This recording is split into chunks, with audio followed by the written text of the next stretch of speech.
இந்த வார் பதற்றம் அப்படின்றது இன்னும் தங்கத்துடைய விலையை அதிகரிக்குமா? பெரிய ஒரு பேட் நியூஸ்னால் கோல்டு ஷூட் அப் ஆகும். பட் இதில் இந்த முறை ஆகலை. கோல்டு வந்து 2000 ரூபா 2500 ரூபா இறங்குதுன்னு நியூஸ் பார்க்குறோம். சில்வரும் இறங்குதுன்னு பார்க்குறோம். என்ன காரணம்னா தங்கம் நல்லா இருக்குது, சமீபத்தில் ரொம்ப வேகமாக விலை உயர்ந்திருக்கு.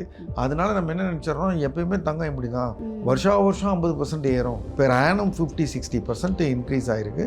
எல்லாருக்கும் சர்ப்ரைஸ்.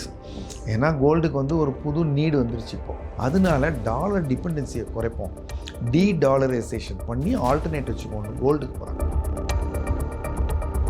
ஆனால் இருக்கிறத விட அதிகமான அளவுக்கு கோல்டு சேல் ஆகுது.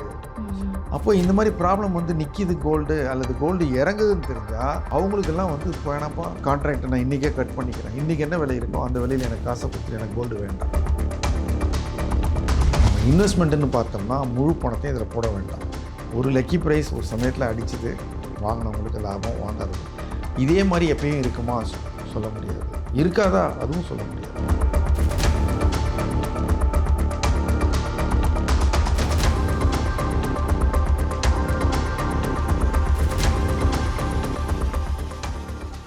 தி மணி எக்ஸ்போஸ் நேயர்களுக்கு வணக்கம். நான் ரவீனா. இன்றைய நேர்காணலில் நம்மோடு இணைந்திருக்கக்கூடிய சிறப்பு விருந்தினர் writer cum economist doctor Somu Valiappan sir தான் இருக்காங்க. வாங்க கூட சேர்ந்து நிறைய விஷயங்களை கேட்டு தெரிஞ்சுக்கலாம். சார் வணக்கம். வணக்கம். எப்படி சார் இருக்கீங்க? ஸோ நம்ம இந்தியா வந்து ஒரு மாதிரி அமைதியான கண்ட்ரி அப்படின்னாலும் அயல் நாடுகளில் நடக்கக்கூடிய போரானது வந்து பெரும் மாற்றத்தை ஏற்படுத்திக்கிட்டு இருக்கின்ற பட்சத்தில் இப்போ நடக்கக்கூடிய இந்த இஸ்ரேல் ஈரான் வாரானது வந்து பெரிய அளவில் தாக்கத்தை ஏற்படுத்தியிருக்கு உலக நாடுகள் மத்தியில். ஸோ இந்த இஸ்ரேல் ஈரான் வாரானது பல்வேறு விஷயங்களில் மாற்றத்தை ஏற்படுத்துதான்னு கேட்டால் இப்போது நமக்கு இருக்கக்கூடிய ஒரே கவலை என்னென்னா தங்கத்துடைய விலை ஆல்ரெடி அதிகரிச்சுக்கிட்டே இருக்குது. ஸோ இந்த வார் பதற்றம் அப்படின்றது இன்னும் தங்கத்துடைய விலையை அதிகரிக்குமா? இந்த வார் வந்து இப்போது நீங்கள் சொன்ன மாதிரி இஸ்ரேல் ஈரான், ரொம்ப முக்கியமாக அமெரிக்கா. இஸ்ரேலோடு சேர்ந்து அமெரிக்காவும் அடிக்கிறாங்க, 2 பேரும் அடிக்கிறாங்க. அது தவிர லெபனான் ஜாயின் பண்ணுவாங்க போல் தெரியுது. ஸோ ஸ்லோவாக வந்து நம்பர் ஆஃப் கண்ட்ரீஸு இன்வால்வ்டு அதிகமாக இருக்குது அடிக்கிறத விட. ஏன்னா அது இப்போ துபாய், நம்ம அங்கே அந்த வளைகுடா நாடுகளில் பல நாடுகள் மேலேயும் ஈரான் தாக்குறாங்க. இப்போ அங்கே வந்து அமெரிக்க நிலைகள் இருக்குது. அதனால் it is not limited to 2 countries. இப்போ வந்து அது எக்ஸ்பேண்ட் ஆகிருக்கு. அதை விட முக்கியமாக அமெரிக்காவுடைய 2 பெரிய போர்க்கப்பல்கள் அங்கே நிற்கிது. ஒரு பெரிய வார். இதில் 2 ஆஸ்பெக்ட் இருக்குது. நீங்கள் இப்போ கோல்டுன்னு கேட்டிங்கன்னா யூஸ்வலாக இந்த மாதிரி வார் அப்படின்னோன்னா கோல்டு ஷூட்டப் ஆகிடும். இது எல்லாருக்குமே கொஞ்சம் பழக்கமாயிடுச்சு. ஒரு பேட் நியூஸ்னால் கோல்டு ஷூட்டப் ஆகும். பட் இதில் இந்த முறை ஆகலை.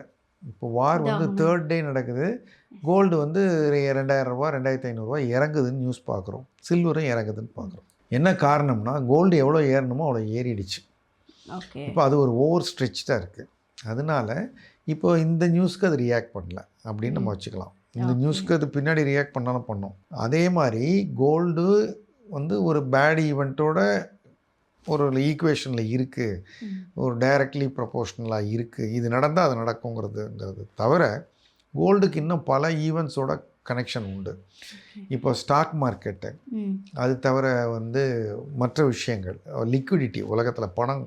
இப்போ ஸ்டாக் மார்க்கெட் பயங்கரமாக விழுது அப்படின்னா ஸ்டாக் மார்க்கெட்டில் ஏற்கனவே வாங்கி வச்சுருக்கவங்களுடைய வேல்யூ குறைஞ்சிருது. நான் ஒரு 5 கோடி ரூபாய்க்கு ஷேர்ஸ் வச்சுருக்கேன்னா இந்த வார் நடந்ததுன்னா எனக்கு அது 4 கோடி ஆகிடுது. நான் இன்னும் விற்காமலே 4 கோடி ஆகிடுச்சு. அது பேப்பர்லே திருப்பி சரியான 5 கோடி ஆகிடும். இந்த 1 crore எனக்கு வந்து லாஸ் இருக்குது இல்லையா? இது மொத்தமும் நான் இன்வெஸ்ட் பண்ண பணமாக இருந்தால் நான் பிரச்சனை இல்லை, எனக்கு கவலை இல்லை. நான் கடன் வாங்கியிருந்தேன்னு என்ன பண்ணுவேன், 1 கோடி நஷ்டம் ஆகிடுச்சா, சரி நம்ம 5 கோடிக்கு வச்சுருந்த ஷேரை பாதி விற்றுருவோம், இன்னொரு பாதியை வச்சு வெயிட் பண்ணி பார்ப்போம்னு சொல்லிட்டு பாதியை விற்பேன். அப்போ விற்றா என்னாகும், பணம் வரும். சில பேர் என்ன பண்ணுவாங்க, நான் எதுக்கு ஷேரை இப்போ கம்மி விலைக்கு விற்கணும், என்கிட்ட கோல்டு இருக்குது, கோல்டு இப்போ விற்றுறேன், கோல்டு விலை இறங்கலைல்ல அதை விற்றுறேன். இது மாதிரி பெரிய இன்வெஸ்டர்ஸ்கிட்ட பலவிதமான அசெட்ஸ் இருக்கிற போது gold one of the assets. அதை அவங்க என்ன வேணால் பண்ணலாம். இது ஒன்று. அப்புறம் கோல்டுக்கு வந்து பெரிய பையர்ஸ்னால் வந்து உலகத்தில் இருக்கிற ரிசர்வ் பேங்க்ஸ், இந்தியாவோட ரிசர்வ் பேங்க் மாதிரி சைனாவோட ரிசர்வ் பேங்க், மற்ற நாடுகளில் இருக்காங்க. அவங்கெல்லாம் ஒரு பீரியடில் நிறைய வாங்குகிறாங்க, ஒரு பீரியடில் வெயிட் பண்ணுறாங்க. சில பேர் இந்த மாதிரி சுச்சுவேஷனில் விற்றாலும் விற்பாங்க. அப்போ அவங்க வாங்கினாலும் பெருசாக வாங்குகிறாங்க. இப்போ ஒரு கால் இப்போ ஈரான் இருக்குது, ஈரானுக்கு நிறைய பணம் தேவைப்படுது இந்த வார்னால். இந்த வாரம் இன்னும் பல மாதம் போகுன்றாங்க, சஸ்டெயின் பண்ணணும், இன்னும் நிறைய ப்ரொடக்ஷன் பண்ணணும்னா அவங்களுக்கு வந்து பணம் வேணும்.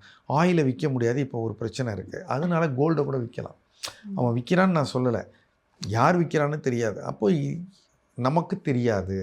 இப்போதைக்கு அது ஒரு பெரிய விளையாட்டில் யார் யாரோ பெரிய பெரிய கைகள் அதில் விளையாண்டுட்டு இருக்காங்க. இப்போதைக்கு விலை இறங்குது அல்லது ஏறலை.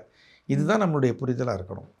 நம்ம யார்? நம்ம ஒரு ஸ்மால் இன்வெஸ்டர். நமக்கு ஒரு சேலரி வருது, நமக்கு ஒரு ஃபேமிலி இருக்குது, நம்மக்கிட்ட கொஞ்சம் டிஸ்போசபிள் பணம் இருக்குது, நம்ம இன்வெஸ்ட் பண்ணோம். அந்த இன்வெஸ்ட்மெண்ட் கொஞ்சம் பெருகுச்சுன்னா நம்மளுடைய தேவைகளுக்கு நம்ம சரியாக இருக்கும் ஃப்யூச்சருக்கு. இவ்வளோதான் நம்ம.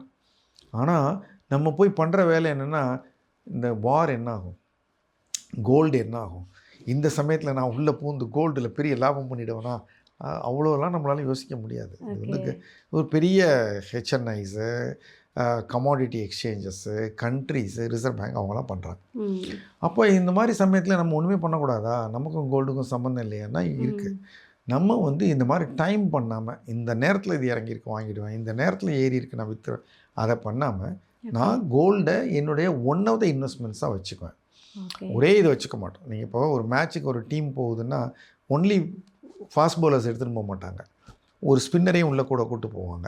ஒரு விக்கெட் கீப்பரையும் சமயத்தில் போலிங் போட, விக்கெட் கீப்பர் போட முடியாது, ஒரு பேட்ஸ்மேனையும் போலிங் போட சொல்லுவாங்க. அது மாதிரி இருக்கிற போது அவங்க என்னென்னா ஒரு ஆல்ரவுண்டர் ஆகிடுறாங்க. நம்மளுடைய இன்வெஸ்ட்மெண்ட்டும் ஒரு ஆல்ரவுண்டாக இருக்கணும்.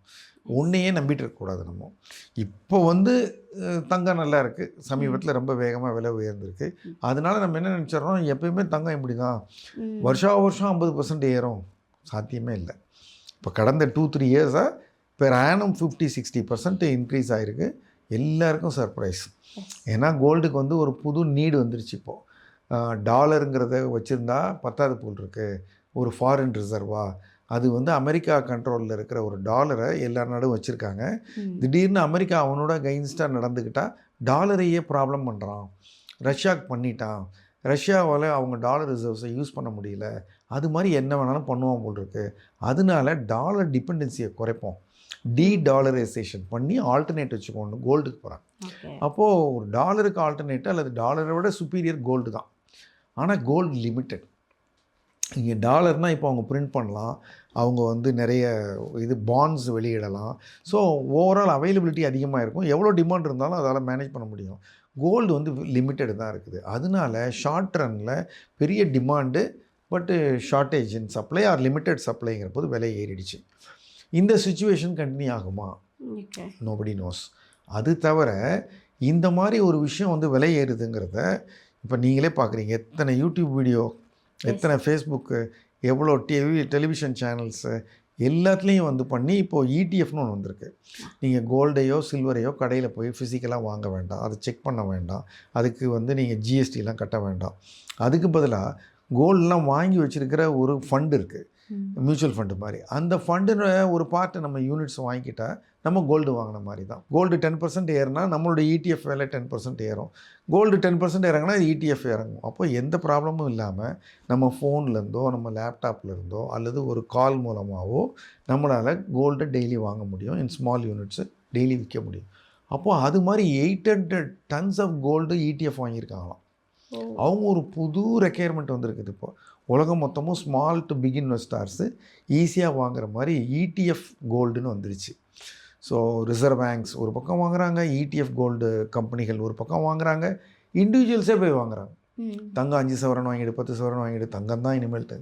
அப்போ ஆல்ரவுண்ட் டிமாண்ட் இருக்கிற பொழுது தங்கம் விலை ஏறி இருக்குது. இதில் வந்து எக்ஸ்சேஞ்சஸ் இருக்குது, சில எக்ஸ்சேஞ்ச் இருக்குது, கமாடிட்டி எக்ஸ்சேஞ்ச் இருக்குது. இந்தியாவில் வந்து மல்டி கமாடிட்டி எக்ஸ்சேஞ்சுன்னு இருக்குது.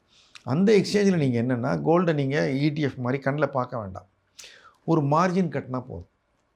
அந்த மார்ஜின்ங்கிறது ரொம்ப கம்மியாக இருந்தது, இப்போ கொஞ்சம் அதிகமாகிட்டாங்க. அப்படி இருந்தால் கூட ஃபுல் பணம் கட்ட வேண்டாம். 1 கிலோ கோல்டு வாங்குறதுக்கு 1 கிலோ கோல்டுக்கு பணம் கொடுக்க வேண்டாம்.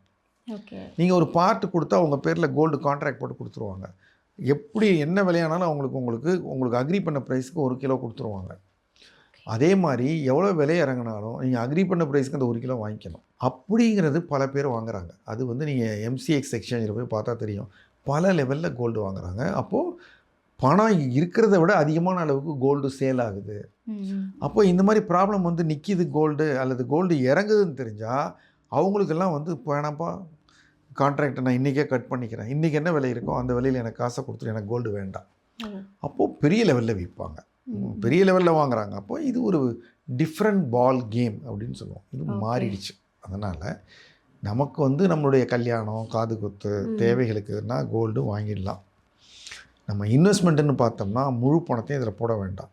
ஒரு லக்கி ப்ரைஸ் ஒரு சமயத்தில் அடிச்சுது, வாங்கினவங்களுக்கு லாபம், வாங்காதவங்க இதே மாதிரி எப்பயும் இருக்குமா சொல்ல முடியாது. இருக்காதா அதுவும் சொல்ல முடியாது. நம்மளால் என்ன முடியும்னா, இது உலகத்தில் இந்த இவ்வளோ பேரும் என்ன பண்ணுறாங்கன்னு நமக்கு க்ளீனாக தெரிஞ்சதுன்னா கோல்டை முடிவு பண்ணலாம். யாருக்குமே தெரியாது. அதனால ஒரு ரிஸ்கி அசெட் அது. இப்போது வந்து முதலெல்லாம் ஒரு டார்மெண்ட்டு ஸ்டோர் வேல்யூ காம் அசெட்டாக இருந்தது. இப்போ வந்து it has become a very aggressive volatile asset. அதில் போனால் நமக்கு பணம் வரும் போயிடும். அதனால் கோல்டு ஸ்மால் லெவலில் இன்வெஸ்ட்மெண்ட்னா இடிஎஃப்பில் தொடர்ந்து எஸ்ஐபி மாதிரி போட்டுக்கிட்டே வந்தால் ஒரு குறிப்பிட்ட பீரியட் அக்யூமுலேட் ஆகிட்டே வரும். ஏறினாலும் இறங்கினாலும் கவலைப்பட வேண்டாம். நம்ம என்றைக்கு அதை ரிட்டையர் பண்ணுறோமோ அன்றைக்கி பண்ணிக்கலாம்.